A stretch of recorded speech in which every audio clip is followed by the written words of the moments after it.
Why would the co-founder of Wikipedia, a skeptic for 35 years, who earned a Ph.D. in philosophy from the Ohio State University, become a Christian? How did he originally lose his faith as a teenager? And then what were the arguments and experiences that led him back to faith in his 50s? Our guest today is tech guru Larry Sanger. Larry, thanks so much for joining me. This is a treat.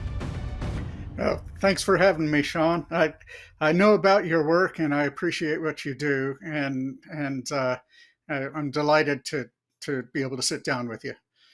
Well, I got a ton of questions for you from the recent blog that you shared online. But the big question I want to start with is, why did you decide to share your conversion story now?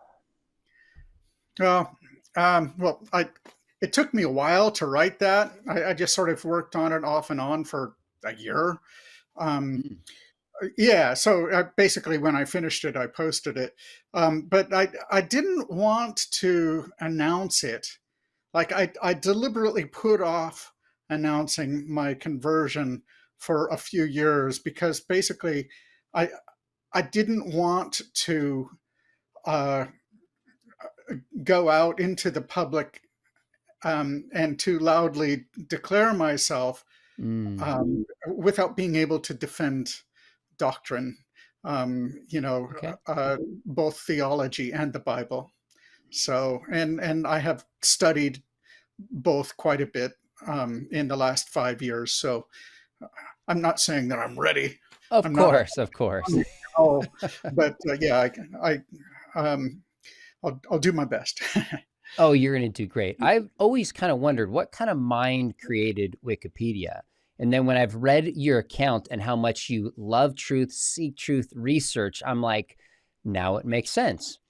Now, you formally described yourself as a skeptic, a non-believer, but you were not an enemy of faith. Maybe tell us a little bit of the kind of non-believer you were.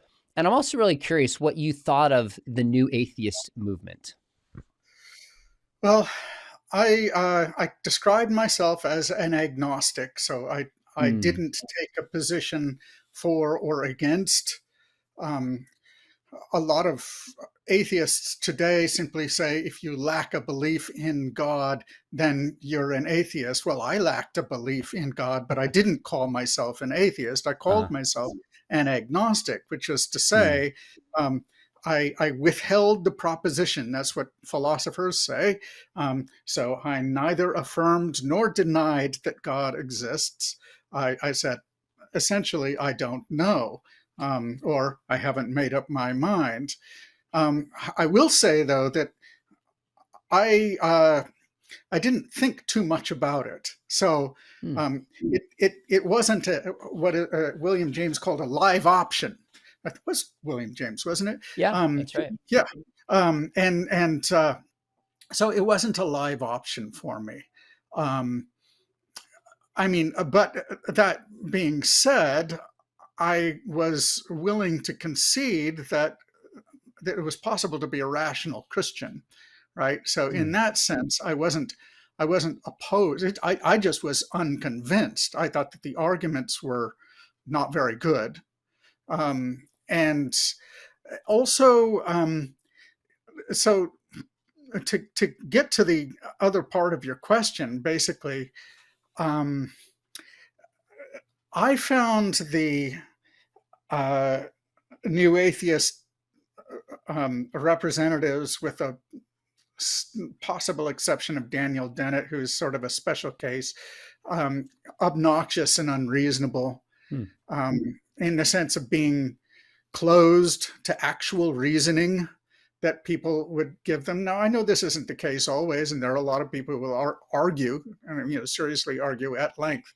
But the ones that I encountered, the atheists that I tended to encounter, I guess these are mostly the rank and file, were, as I say, obnoxious and unreasonable. They tended to be, again, just in my experience, ignorant of the Bible. Like, I knew more of the Bible, and I didn't know that much about the Bible at the time. And I knew more than they did. And even, people like Sam Harris, who portrays himself as a philosopher, he clearly doesn't know very much philosophy. Mm. I always thought that, and I actually picked up some books here. I can find one that I Okay. actually bought here. Um, uh, where is it? It's It doesn't matter, does it? yeah, it's okay. You don't You necessarily can have have to it. find them right Oh, here now. we go. I found it. Okay. All right. The God Delusion. Um, and I got this actually in 2020, I think, or maybe it was Mm. 2021. After my conversion, because I thought, okay, I'm going to sit down. I'm going to try to see what like serious arguments somebody like Richard Dawkins will make. They're not serious arguments at all. You Mm. know, it's exactly as I had experienced before. They're lightweight. They don't show uh, a um, an awareness of the intricacies on either side. Mm. Uh, So, it'd be somebody like Michael Martin, who wrote a thick book called Atheism for Philosophers, who would be a better representative Mm. of atheism. Um, anyway, so Yeah, maybe that's I'm going too long here. no, no, that's really helpful. I was just curious because you were an agnostic during the time that they were dominating the public conversation. So I was curious your assessment of that movement. Totally helpful. Yeah. I agree. There are other representatives much more sophisticated that raise good objections, like Michael Martin, that need to Mm. be taken seriously. Now, let's go back to your childhood. I found it fascinating that you described back to your grandparents and your parents. Your parents were born in the Lutheran Church, Missouri Synod. Before we Yes, come to your, my dad. oh, go My ahead. my mom was, my dad was not. Okay. Um, yeah. My dad converted to Lutheranism when he was Mm, 10 or 12, I think. A mm. friend brought him.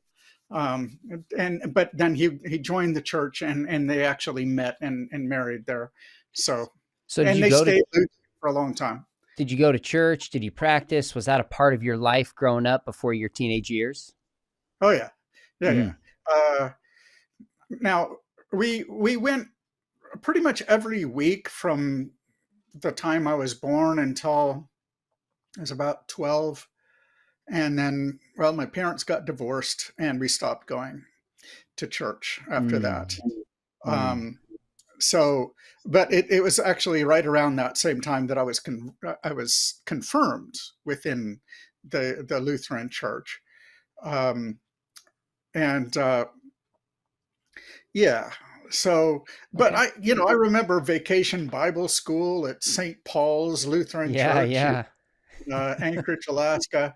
Um, we didn't do a lot of Bible reading, but we did some. I did some. I remember having my Bible and looking through it, and I didn't understand the basic sorts of things that really ought to be taught to every child who reads any piece of the Bible. Like, yes, you have to read it long parts all the way through. You can't. Mm, It's not a book of aphorisms.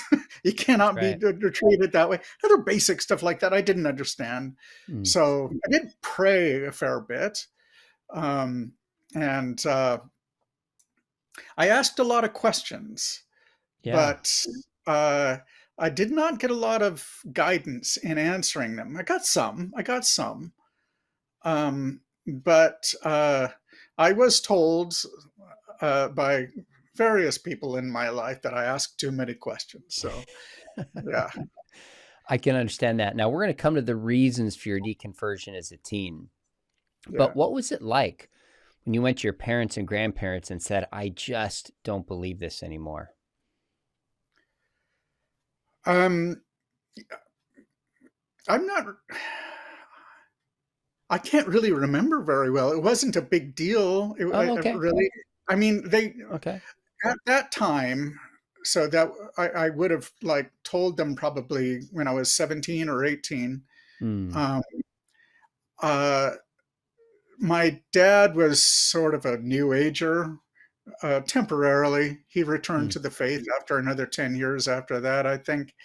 Um, my mom was, I think she was more bothered by it.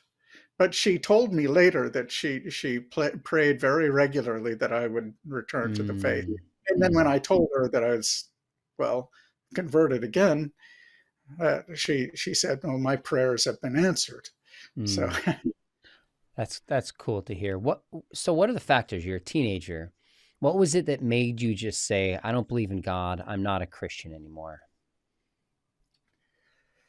um, well, it was a number of things. So, first of all, I we stopped going to church. I had fallen out of the habit of praying. And Mm, so I just didn't think about God generally very much.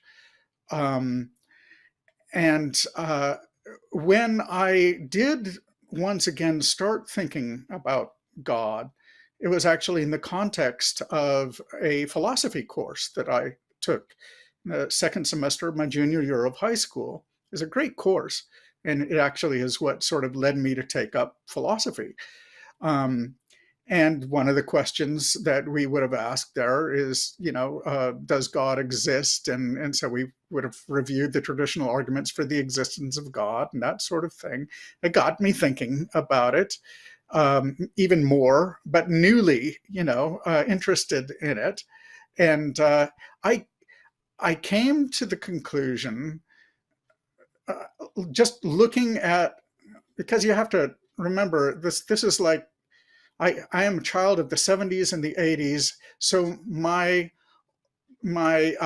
older siblings and like a half generation older than me were were hippies or influenced by hippie culture, okay, right? interesting. So there was the drug culture was big, and that just Mm, started screwing people up a lot.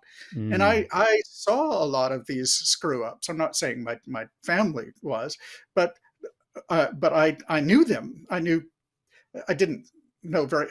I knew a guy who was very big into drugs and who actually murdered his girlfriend. my Um, goodness. and I it made not just that, but all of these things made an impression on me. Um, and it occurred to me, especially after taking that philosophy class, that these people all had just a lot of false beliefs, and the thought just lodged itself in my head that if there were certain beliefs of theirs that changed, then they wouldn't do the things that they do. Mm, And then I took the next step and said, well, if that's the case, then uh, it's really important that I know the truth. Um, and well, then I thought, well, what are the requirements for really knowing the truth? And I said, well, first of all, you have to be able to clearly articulate what it is that you believe. If you don't even know what you believe, then you don't have knowledge. And second, you have to have conclusive reasons. I didn't put it quite that way. That's sure. sort of highfalutin philosophy talk, but had to have really good reasons to believe. Um, uh, and the reasons have to support that particular claim. And I said, well, I know practically nothing then by those standards. Mm, And it actually bothered me because, well, then maybe I'm going to end up making similar sorts of mistakes that I can't even anticipate, right? And so I said, well, one of the things that I could be wrong about, that I might waste my time on, for example, is the existence of God. So I'm just going to withhold, I didn't use that word, but mm, that's what I meant. I was going to withhold that proposition, neither believe nor disbelieve that, and a number of other things. And it was only mm, until, I don't know, 10 or 20 years later, um, beginning when I was a graduate student, that I sort of left my state of Cartesian doubt and started saying, okay, I actually do believe, that, there are a number of different things. I started mm. taking positions on philosophical questions. That's So that's really helpful. You weren't on this anti-theistic crusade. You're just trying to figure out what truth is and orient your life in a way you didn't make mistakes of the people around you. And that meant thinking about God at least a little bit, and you weren't convinced. Now, there's one story you share I just got to highlight before we get back more to your kind of your deconversion, so to speak, is you describe calling up a pastor, not to have an argument. You were just skeptical and you had questions. And I this might have pastor tried to have an responds with argument. contempt. Like, what happened? Well, yeah, as I'm sorry to speak over you there. Yes, he did. He did seem to treat me with some contempt, but that might have been because I was treating him with Mm, sufficient respect. mm, Snot-nosed teenager and all, pimply faced, braced teenager, and I yes, but I did have legitimate questions for sure. mm, That I hoped maybe he would have some interesting answers to, but he really didn't give me any substantive answers. He was probably the wrong one to ask. I just mm. did the luck of the draw. Um, I can't remember who it was. It was not the pastor of the Lutheran Church. I think it was someone else. So, yeah, And that's okay. it We're was not awkward. Yeah, we're Yeah, not trying to call anybody out, and not every pastor is necessarily trained in philosophy and apologetics, but could have listened and directed you to somebody that could help and been a little bit more gracious. It seemed to solidify in your mind that this is not a pastoral response and your questions aren't welcome here.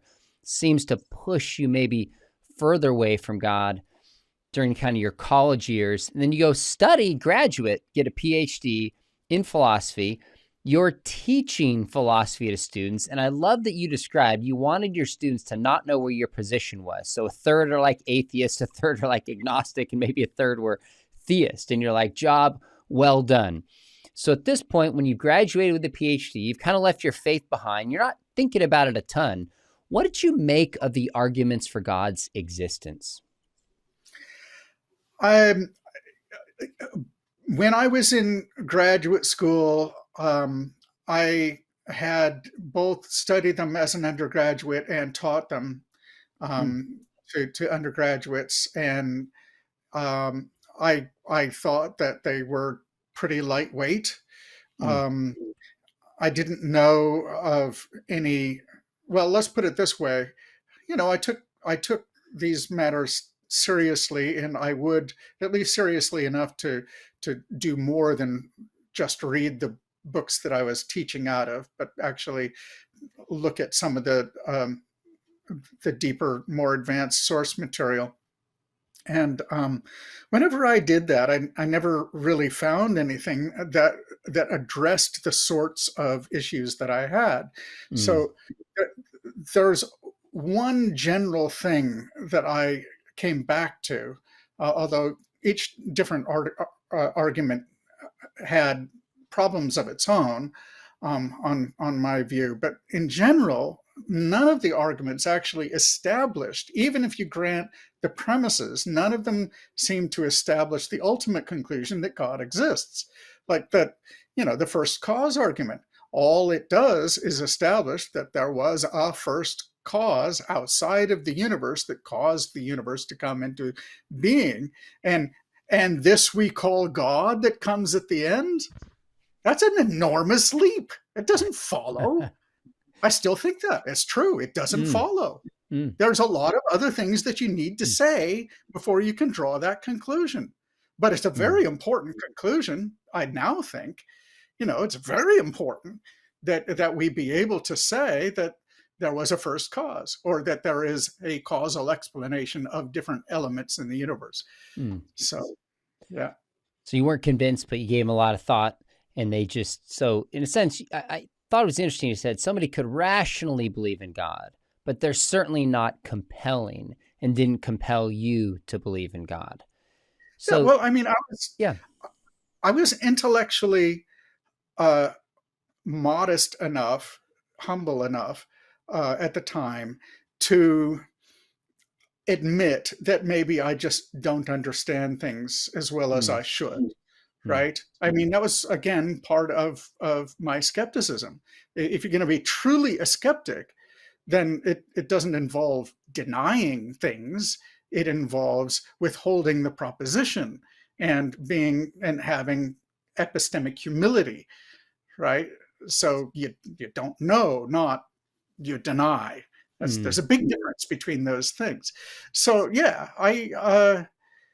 um, I thought that sure, like in for example, one of my heroes in epistemology, a guy who influenced my dissertation a lot is William Alston, Yeah.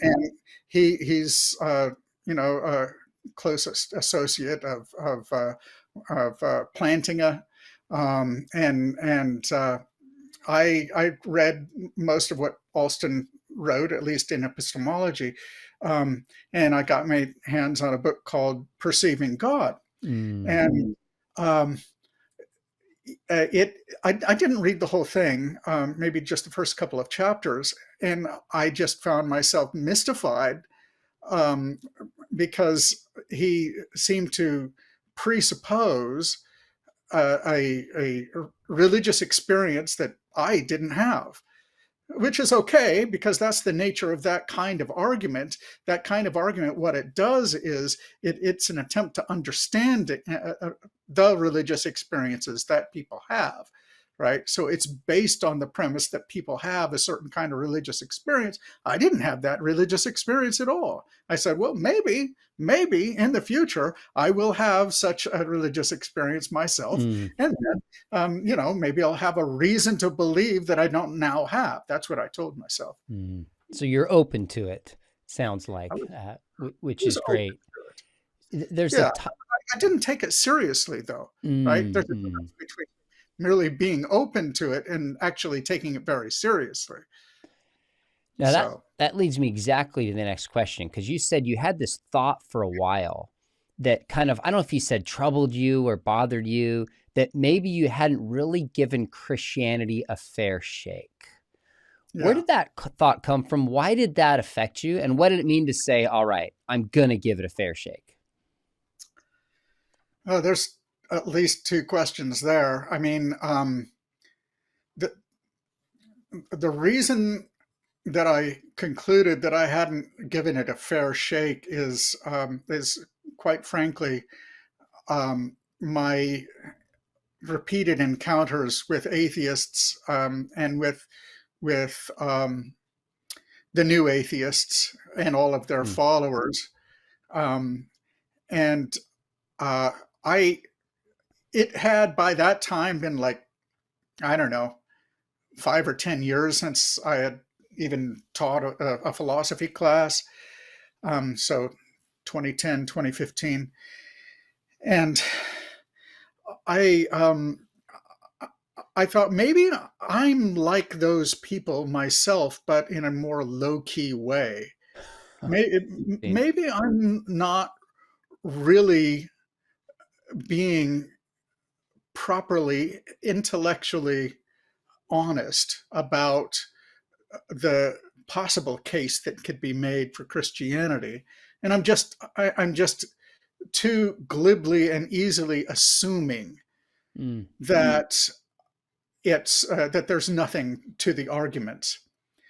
And I remember actually, I remember thinking this. It's like, well, maybe I'll get back into it. Maybe I'll start like studying it again, and I'll change my mind. But I just never took the time to do that. mm, But it did seem to me important that I do that, and it was actually mm, important ultimately that I go through that process when I was more open to actually. But I didn't think that I was gonna have um, any great revelation, to be quite honest. I mm, was totally convinced that there really was nothing to the arguments to the existence of God. Again, there might have been, for all I knew, but I was pretty well convinced that there wasn't really.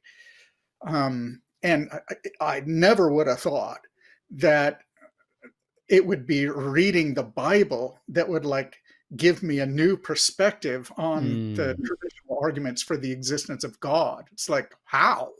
Uh, How would that help me? But it did. I mean, it's mm. like it opened my eyes in so many different ways. No, I love that. I want to hear more about that, but I want to ask you a couple questions first leading up to that time. You talk about two significant events that were a key part of your philosophical and spiritual journey, which is your marriage and the birth of your first child. How did Yeah. those two things just influence you and your thinking? Well, I'm a little embarrassed to admit that between the age of about 16 and 26, I was uh, a somewhat of a devotee of Ayn Rand. So Mm, I liked her libertarianism and her devotion to rationality. There are certain things about her philosophy that I never really was quite on board with, but she she definitely um, served as a kind of model, I guess, of my own non-belief. It's like my reasons for not believing in God would have been perhaps similar to her reasons. Um, and well, one of the things that Ayn Rand is famous for is the so-called virtue of selfishness. mhm, And really, what this amounts to is, yes, we have obligations to other people, and we ought to treat them, with justice and so forth. But that ultimately can only be uh, um, defended, justified in terms of our own self interest. In other words, it's ultimately good for me to treat others with justice, mhm, essentially.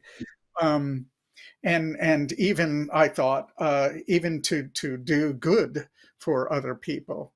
Um, and maybe it's because, I don't know, makes us feel good, or, well, there's more to it than that. But at sure. any rate, um, okay. Then I had a wife, and after 5 years, I had a child, Mm, and I reflected, from time to time, that I would die for these people, of mm, course. Uh, and then that raises the question: if I'm willing to die for them, then what is the ethical egoism justification of that?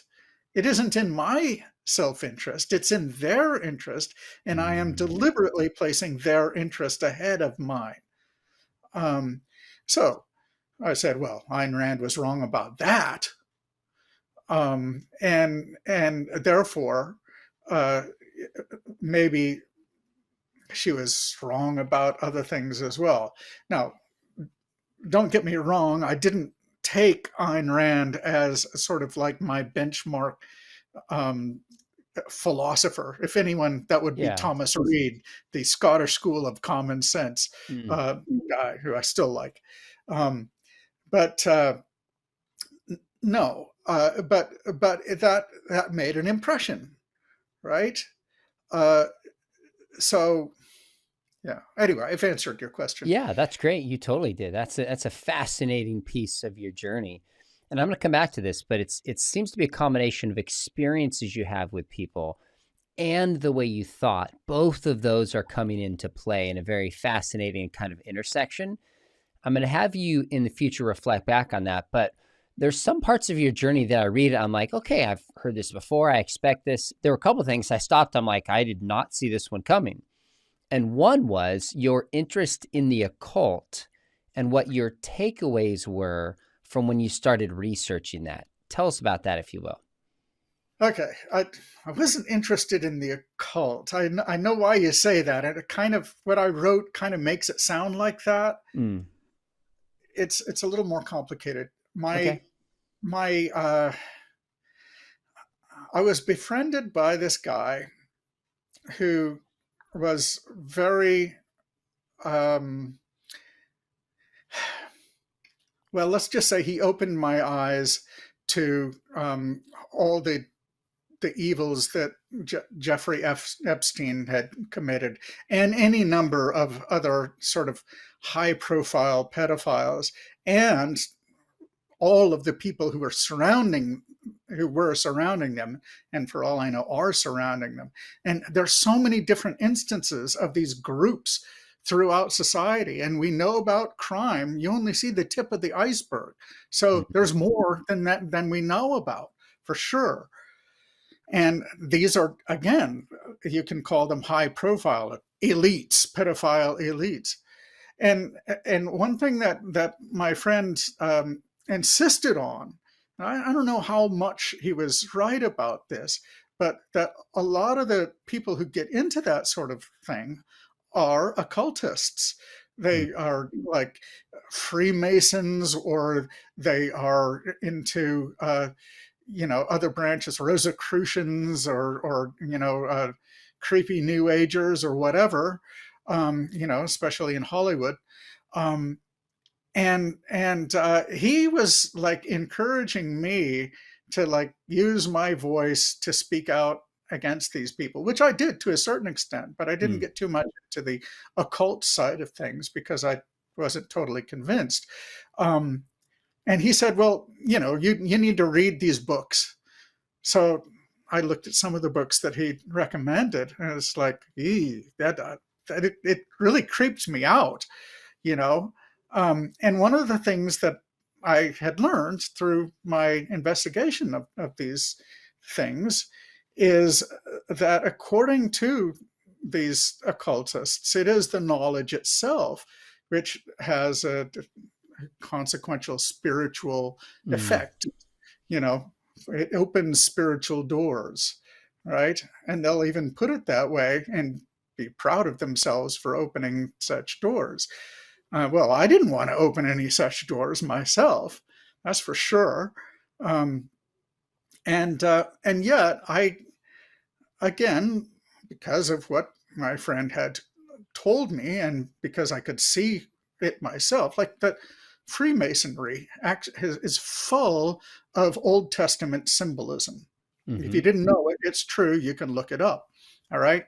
Um, and uh, and basically a lot of the sort of symbology that is involved in the Rosicrucians and New Age and all the rest of that stuff is drawn pretty much directly from the Bible, and they've got their own traditions and so forth, but the ultimate source is the Bible. And so I said, okay, one thing that it would be safe for me to study if I'm going to try to understand these people more would be to read the Bible. So and I went through that thought process in like the summer of 2019, but I didn't get around to actually starting to read the Bible until that December. Mm. Strikes me that there's almost like a healthy fear beginning of like opening up these doors, what this means that's not fully at home in kind of an agnostic materialist worldview. But then you recognize kind of the occult is derivative from a larger supernatural biblical worldview. So kind of invite you to consider, okay, what's the source of this? So what got you to the point then where you're like, all right, I got to study the Bible. And I think you describe it as like careful and obsessively wanting to study it. What Mhm. shifted where you had that mindset and you're like, I'm all in to understand this? I'm not sure I really ever really understood why I got so obsessed with Mm, it. Maybe I was led by the Holy Spirit. mm, Um, but um, I, I mean, at first I was just going to read it for bedtime reading. And I did that for maybe 3 or 4 days. But then, like, it was so fascinating. mm, I actually read parts, the same part that I read to my son a few years before, and had mm, made no impression of this sort at all. But this time I was doing something different because I said, okay, look, I'm not just like reading this to my son so he's familiar with like the verbiage and the concepts and the characters and so forth. No, I actually want to understand it on its own terms. I actually wanted Mm. to understand what the Christians believe. All right. And this meant, and this is something I would insist on strongly now, that if you're going to study the Bible and understand it, you have to understand it the way that the people who believe it understand it, Yep. not the way that modern scholars understand it, because they're wrong. They don't take it the way the ancient Hebrews Mm. did, the ancient Christians did, or modern Christians do. So I actually used gotquestions.org, isn't it? Yeah, it's great. It's a it's a good website. It's Hmm. got, I mean, it's very, reformed, but it's got a lot of solid stuff in it, a lot of good answers, and my hat is off to those guys. And plenty of videos. Might have watched a video of yours at some point on, Okay. you know, and and so forth. I would like ask a question. So I think that actually is what did it, right? Because Mm. it was my intention merely to understand. But Mm. then when I started doing that, became really interesting. Mm. And the thing that was amazing to me, the more I actually looked up answers to my questions, which initially I didn't necessarily believe. I was just acquainting myself with the answers. Um, but what I was amazed to discover is that the 2,000-year-old history of theology had been asking and answering these questions, and their answers, at least given sort of modern formulations that were palatable to me, they actually made sense. Mm. They weren't incoherent. And I'll tell you this other thing. This is going a little bit beyond this point in the narrative, but I actually started writing a a, um, a commentary of Genesis. It ended up being over 500 pages long. Oh my goodness. Um, it is basically study notes. It's questions and answers. Um, and I asked every question that I could think of about the book of Genesis as I went through it. And some days I would spend like over an hour writing out answers. Um, and I was able to answer every single one. Mm. And that was shocking to me as I proceeded through. In other words, let's put it this way: I'm not saying that I could give a logical proof of the compelling, nature of a particular doctrine. No, that's not what I mean. What I mean is that I could I could ask a certain question about what was meant. Why did um, why did um, uh, Israel, uh, why did he make his family and his followers wash before the sacrifice, for example? All right, I ask that, and there's an answer, and not just it's a fascinating answer, right? Um, why did these characters keep getting renamed by either God or Mm. by kings? You know, Mm. But all sorts of questions like that, and it's not. And there were answers that, okay, not only were there answers, but the more of the answer or questions you asked, the more it actually made sense. So it didn't just withstand questioning, it encouraged questioning. It encouraged questioning in a way where you actually will not understand and you won't believe it as well if you haven't asked the questions and learned the answers. So, like, okay, I'll give you a good example of Yeah. that. Um, so, uh, why was Sarah, when she was captured by the second Abimelech, right? In Genesis 20, I think it is. Um, why was she sexually attractive to him? She was 100, Mm. she was 90 years old, right? That doesn't make any sense at all. Well, okay, I thought about it. Well, there's different theories about that. I read different commentaries. There's free commentaries online that are nicely organized, so it wasn't that much work. Um, and and I came up with the following answer, um, which I haven't heard very much, but I think it's pretty persuasive. All right. Um, Look, there was a miracle that God promised, right? That she would conceive and bear a child at age 90. Well, how is that possible? How would it happen? Well, there's two different ways for that to happen. Either her womb was rejuvenated, or the whole woman was rejuvenated. I say Mm. the whole woman was rejuvenated.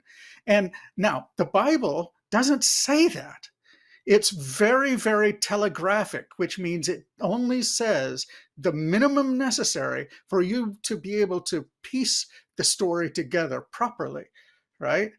So you ask that question, and it becomes then it's uh, yeah, you can see that she was entirely rejuvenated. She was made sexually attractive to Abimelech, the king, um, and that's how that's actually why that story appears there, right? Because I mean, she's an what there's it's a weird interpolation, right? Another Abimelech story. Some scholars think that it shouldn't be there, that it was evidence actually of there being different textual sources. It's Mm. cited in support of the documentary Mm-hmm. hypothesis. That's BS. It's wrong. The reason is that um, Sarah was being shown to be sexually attractive. And this Mm. had to have happened at exactly the time when she conceived, right? And so, yes, it's illustrating. But you wouldn't know that if you didn't ask the hard question. So Mm. nobody thinks about this. Now, I actually think you have to do this with every part of the Bible. Amen. If you if you don't really carefully analyze the Bible, you're not going to learn all the things that there is.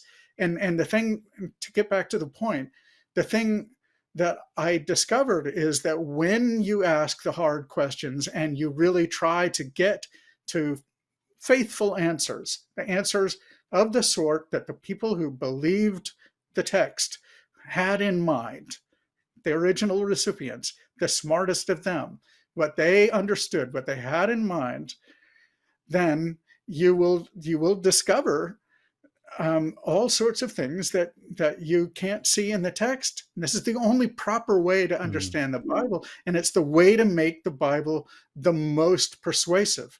So anyway, I I love hearing you say this more than I can describe, Larry, because I've heard from so many people growing up that ask questions like you did. I was a question asker, and my dad was like, "Let's talk about it. Tell me your questions." Was not threatened by doubts. So many people afraid to ask questions turned away and understandably don't feel welcome in the church.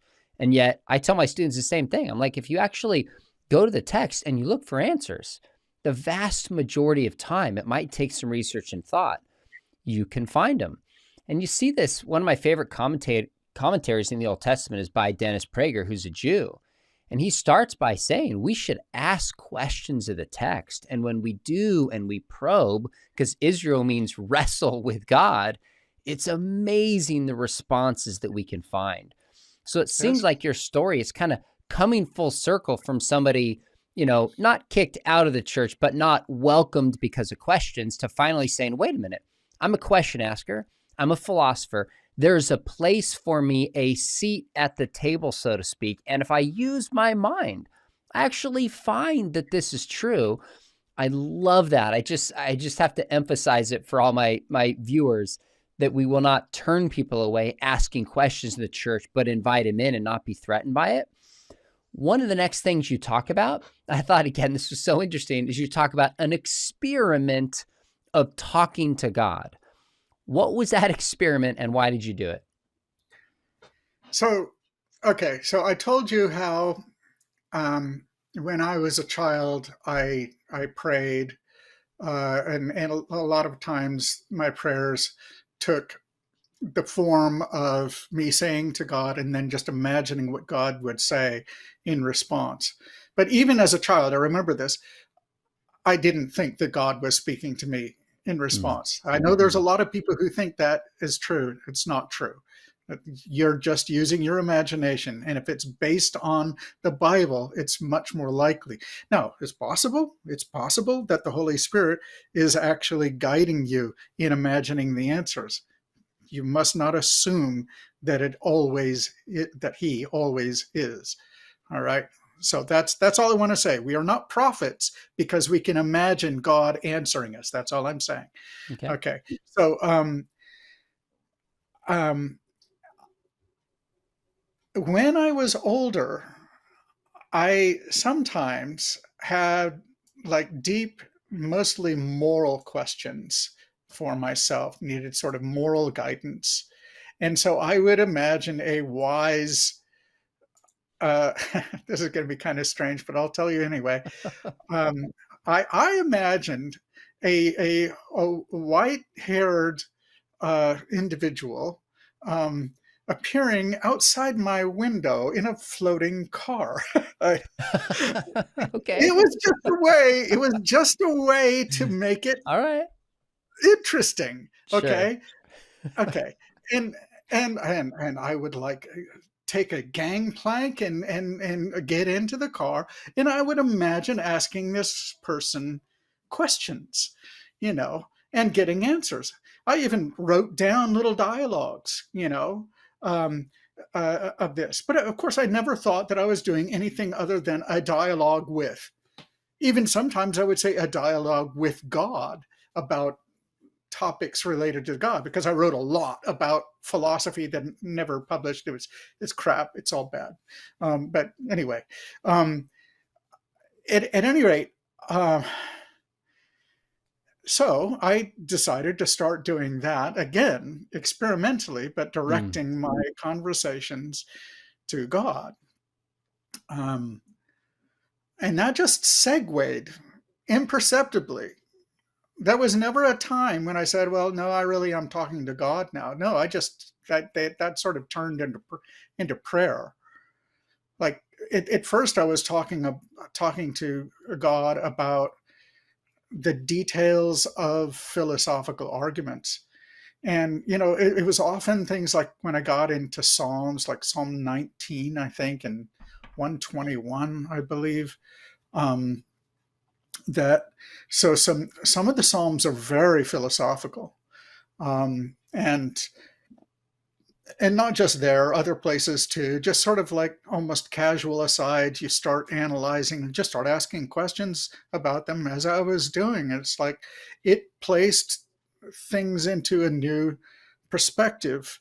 And so again, I had these sorts of imagined conversations. mm. And but I think it was the uh, I will say this. I continue to have these sorts of imagined conversations. I Okay. am not a prophet. I do not claim that the things that I imagine God saying in response are actually said by God to me. No, I insist, in fact, that it's just my imagination. But um, I do think that the more that we read the Bible, the more that we understand doctrine, the uh, Mm, the more accurate our imagined answers will be, mm. right?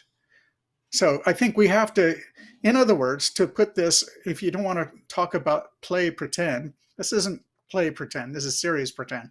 Um, if you don't want to put it in terms of play pretend, the point is we have to imagine what God would say to us.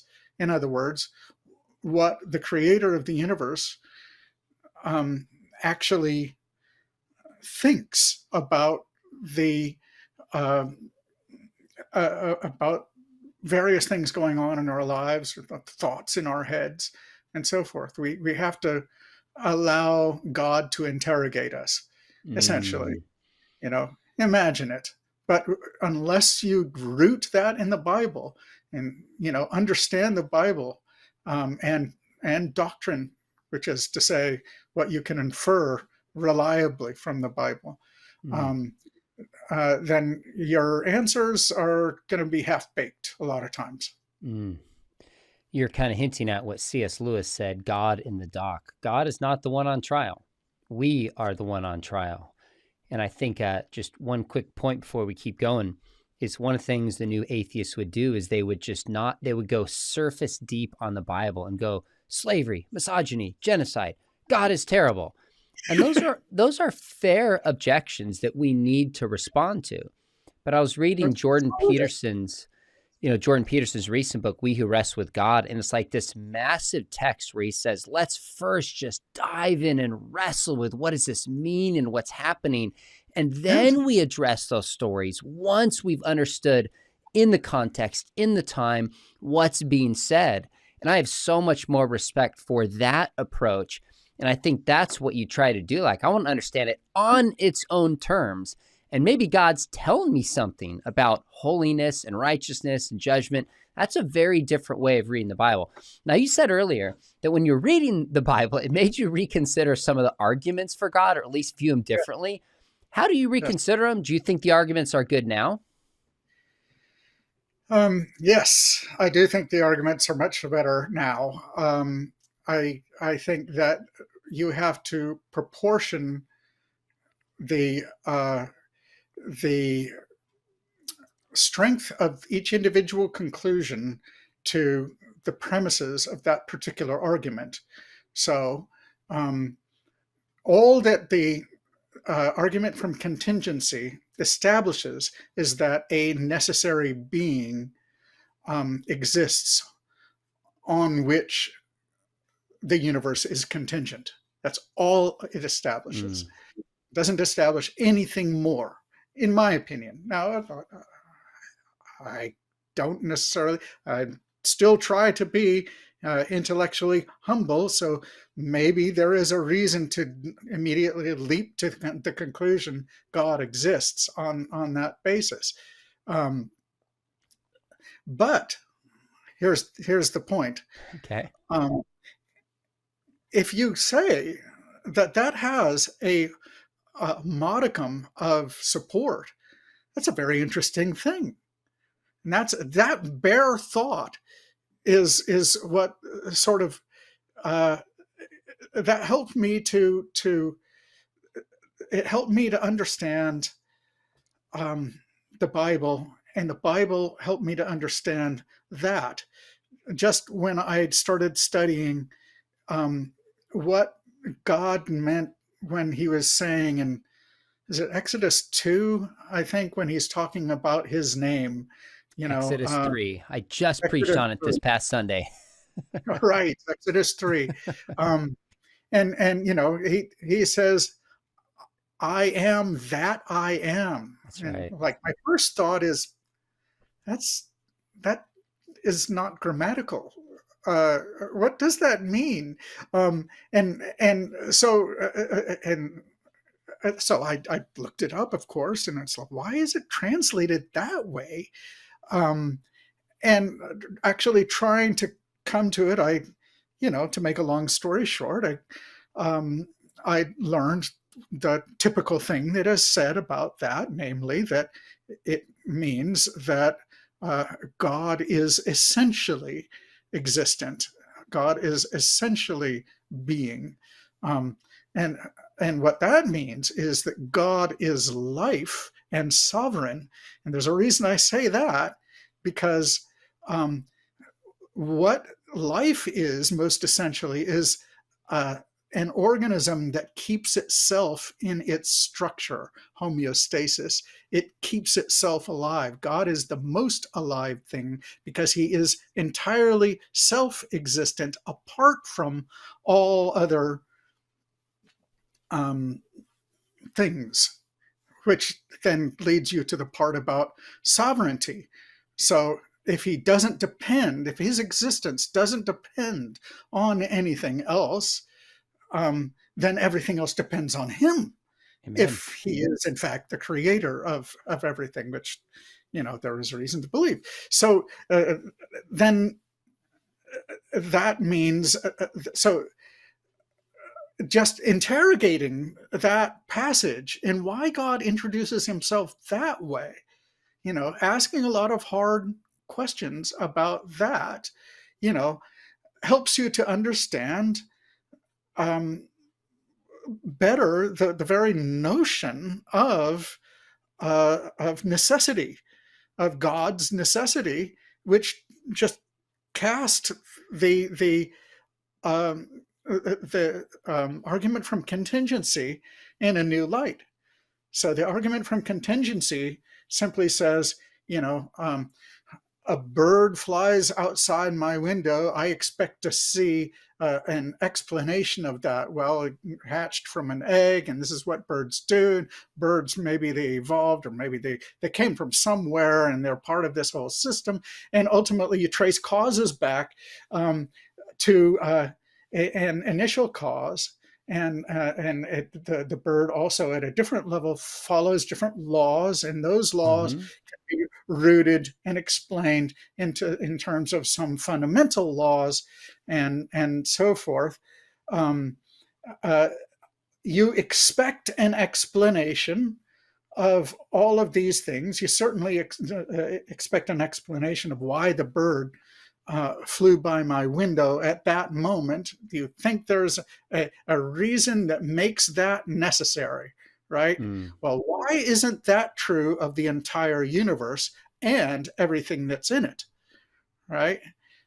Including the laws and the constants and so forth. Um, well, uh, that would be a necessary being. Um, and that a necessary being that stands in a sort of explanatory relation to um, the to the creation.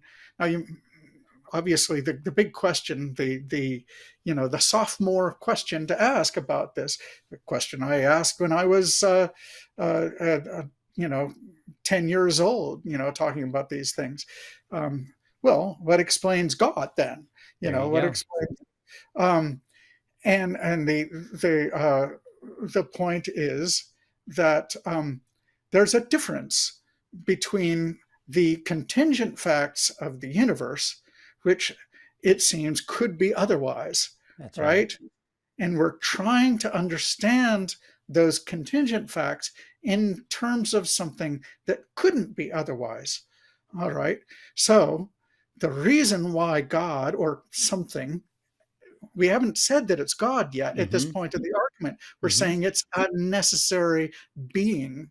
The reason that there must be a necessary being, if you're going to think there's a sufficient explanation of all of these different things, um, is that, well, yeah, I just said it. There has to be a sufficient explanation of all of these things, and it has to be necessary in itself,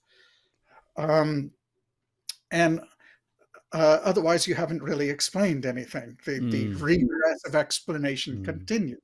Mm. Anyway, I'm getting into the weeds here. Yeah, that's okay. I just find it fascinating that you didn't find those arguments compelling. And then when you read the Bible and start to have a change of worldview, you look back, not expecting them to be compelling, but the teleology argument, the cosmological argument, some of the other ones you talk about in your article are compelling. I agree with you that it's a part of a cumulative case, and it's the best explanation is the way to look at it. Now, Mhm. I also found this super interesting. You described not having a mind blowing conversion to faith. What was it like when you all of a sudden just thought, okay, I'm a believer? And was there a sense where you had a realization of the weight of your sin as a part of that conversion? Well, I sort of I felt kind of, this is a little too dramatic, but it gets at the idea. I was dragged kicking and screaming into faith. um, I didn't. Uh, I didn't. Uh, okay. I am not just philosophically, but constitutionally a skeptic and a question asker, Mm, and therefore I don't change my mind on trivial for trivial reasons. I don't mm, like to make up my mind about things, and I certainly don't like to make up my mind very quickly.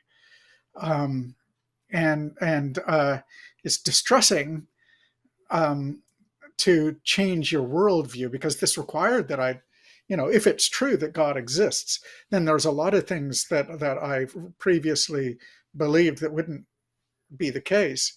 Um, Maybe the most important would be um, materialism. I actually was a um, I, well, I was a kind of physicalist. I was a property dualist, mm, um, but uh, at any rate, but I didn't believe necessarily in a spirit world of any sort. I thought that the ultimate explanations of the mind, the mental stuff was in physical terms ultimately somehow, and that but well, I changed my mind about that mm, because um, you know, uh, it's hard to, well, let's put it this way. Um, I decided to take seriously the possibility that I had been wrong about that. mm, Um, and when I started investigating that question, mm, I found that the reasons that formerly seemed um, insufficient were now sufficient. Um, a lot of the what made a difference for me is that and this is what really made it a struggle, is that I was committed to methodological skepticism, mm-hmm, right? So, like, I'm really serious about not believing something unless I had really good reasons to believe it and I understood it very well. Um, and generally speaking, my standards of belief, I thought, were very high. So, like, skeptical about, I thought it was basically impossible to know anything about anything very complex. Um, and I said, well, if I'm gonna want to make up my mind. Maybe I should have put this in my document there. But if I if I'm gonna make up, I'm gonna want to make up my mind for or against the existence of God at some point. That actually is one of the things that I remember thinking. Um, and I said, okay, if I did decide to make up my mind, then how would I decide? mm, Um, and the more I read the Bible, the more I thought about the questions, the more I wrote about the questions, because I was writing a lot about philosophy of religion, essentially natural theology, it's called sometimes, in 2020, and I haven't stopped since then. Um, well, I the more I wrote about it, the more I became convinced that the case for the cumulative case for the existence of God really was stronger than otherwise. mm, So if I was going to make up my mind, um, I'm going to go ahead and do it. But yeah, the thing that I can barely comprehend myself at this point is why I abandoned methodological skepticism to that extent. Um, I guess a large part of it is I got old enough that like I had no ego involved in that, Mm. you know, Mm. 'cause I think there is a certain amount of Sure. ego involved in cherished beliefs of all sorts, and right, something like that. Yeah, that makes sense. A lot of your journey is getting older, seeing things differently, getting married, having kids, different life perspective, which makes total sense. If I can ask you just a last couple questions, because you've been really generous with your time. I'm curious if you can parse this one out for me. One thing you said is this is early on in your journey. You said, I observed Christians on social media, though not always, behaving with maturity and grace, while their critics often acted like obnoxious trolls. Some of my favorite people were Christians too, and some of them were extremely intelligent, strange. You also describe at a different time feeling warm about Christianity, finding it, quote, positively likable. Looking back now, how would you kind Mhm. of assess these different factors at play? Was this a rational journey, a relational journey, an emotional journey, or all of the above in different fashions? I'll tell you this, out of 100% honesty, at the time, I thought that it was more irrational than rational. I thought that the reasons that I had, like I said, kicking and screaming, um, were were insufficient. And yet, looking back, the more I understand about the case, the stronger I think it was. I actually think that I was, in fact, proportioning my belief to the evidence as I understood it, um, and my understanding of the evidence and its how compelling it was changed in a period of about a year or half a Mm, year. Um, so that in the end, well, let's put it this way: um, the the reasons that I had for disbelief had all fallen away, mm, right? And that sort of left me free to consider the proposition sort of neutrally on its own merits. And again, as I say, if I'm just going to make up my mind and come to the best explanation of all of the different arguments or the premises of all the arguments of for the existence of God, indeed, the um, it really the preponderance of the evidence seemed to be in favor of the existence of God. Now, um, did it matter that there were, you know, Christians that I knew and loved, admired, respected? Of course, actually, that mm, mattered a lot. And if I didn't if I didn't have any good examples of that sort, I never, I'm sure I never would have taken the faith seriously, mm, doctrine mm, seriously. I think mm, so. That was again. That's like one of the things that kind of one of my reasons for disbelief dropped away. Because to be honest, and I don't mean to be disrespectful or anything, but when I was younger, maybe I was disrespectful when I was younger. When I was younger, um, I I didn't have as much respect for believers. I thought that they were kind of dupes.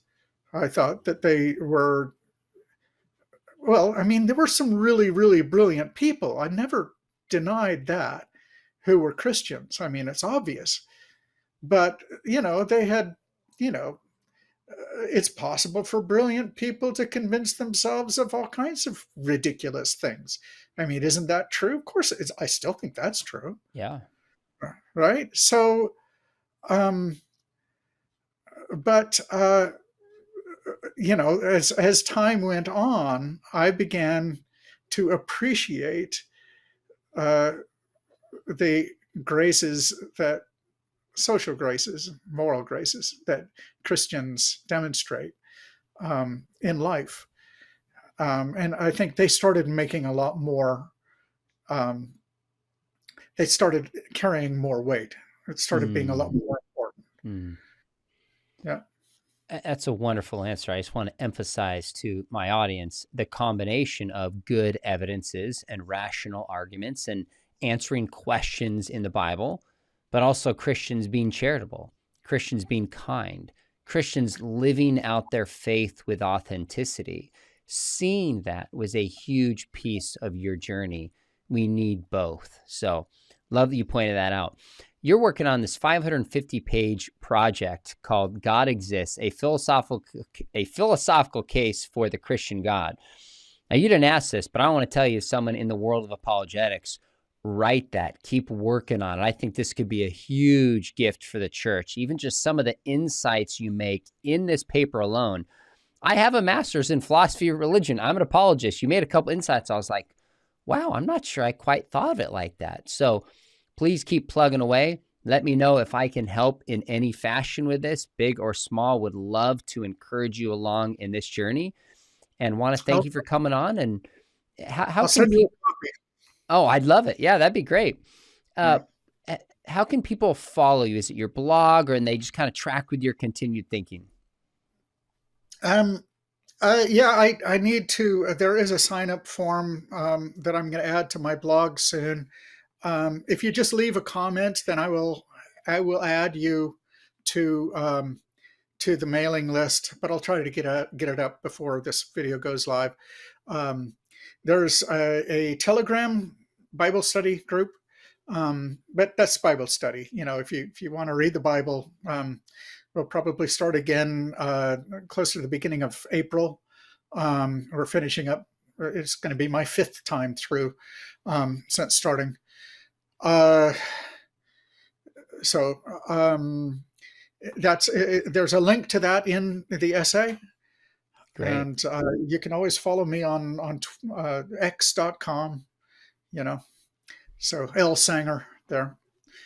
L Sanger at X got your blog. People can follow, and I love that you invited people in the article into a Bible study with you. That's a great invitation. Larry, I have thoroughly enjoyed this. This has been so wonderful to get to interact with you a little bit. Thanks for coming out and sharing your journey and your story. Phenomenal. Folks, before you click away, make sure you hit subscribe. We've got some other conversion stories coming up. We're going to talk about Islam. We've got the Dead Sea Scrolls coming up, more on near-death experiences, and a lot more you won't want to miss. And the stuff we've talked about today, we go into depth on this. At Talbot, we have a master's in apologetics program, and philosophy of religion is a part of that. We also have a full-distance MA Phil program, one of the top-rated in the world in terms of the number of students we're sending out into just top-rated programs. So information is below. We would love to have you. Larry, it's been a joy. Let's do it again and sometimes talk about the backstory to Wikipedia and how you discern truth. That'd be a whole nother conversation in itself. All right. Thank you so much. It's been a great it's been great fun. I appreciate it.